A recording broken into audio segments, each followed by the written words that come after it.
What you're looking at right there, that's what everybody's hoping to get. One of those nice, beautiful, what are we looking at? That one right there, right next to your sign. Is that a 12-point? I can't even count. It looks like about a 10-point. A 10-point buck. One of the more beautiful animals that you can have an opportunity to go and hunt with a shotgun. And shotgun season is well underway. Started yesterday, continues throughout the week, and there's actually an extra week on that they tacked onto it. And one of the ways that you can hunt for those bucks is in one of these tree stands that they have here. And Joe, tell me a little bit about the rules people need to know before they go and set that stand up.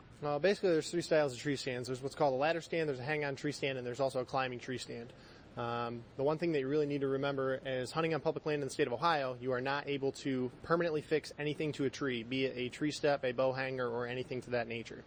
So make sure that you really read up on the rules and follow those, because I can tell you right now that it won't be pretty if you get caught. So it can't be permanently attached to the tree, but it still needs to be secure, though, right? Yes. How you secure them is all of the tree stands, when you buy one, it's going to come with a ratchet strap, or you can also purchase ratchet straps at your local hardware store or something like that. So that is what you basically fix it to the tree with. And you can pass all that by actually finding a person who's willing to let you hunt on private land then, right? Absolutely. On private land, it is totally up to the landowner on how you set your tree stands up and what you basically put in the trees. And when you're setting one of these tree stands up, we were talking about this a little bit earlier, and I always had a lot of questions. I see a lot of deer running around, crossing the street, because I get to work very early in the morning as they do that. Are there the big bucks out here in like Lucas and Wood County? Absolutely. The deer are definitely out there. The big bucks, that elusive big buck is always going to be there. Unfortunately, sometimes they're a lot smarter than we think they are. A lot of times, basically, it just takes scouting. It takes time, months on end of scouting and bait piles and this and that and everything else. Another thing to remember is you cannot bait on public land either. So if you're on private land, you're good to go. Public land, don't do it. All right. Well, a lot of good information there for anybody who's looking to do some deer hunting this week. I'll have more coming up for you in just a little bit. And guys, I got to ask you, do you think I look good in orange? Joe, you always look good, brah. Yeah.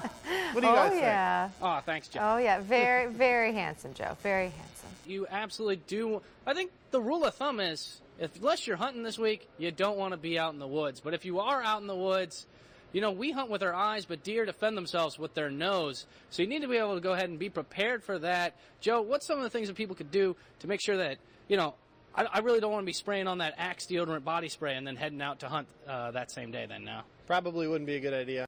Basically, there's a couple different things you can do. You can start off by eliminating the odor off of your body, eliminating the odor off of your clothes. You do that with stuff like this. For instance, there's body and hair shampoo soap combo.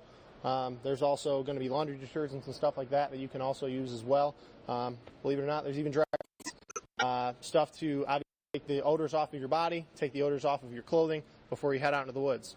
When you're in the woods, there's a couple different things you can use as well. You can use basically just cover scents, deer scents, and stuff like that, which is going to help you kind of try to trick the deer's nose.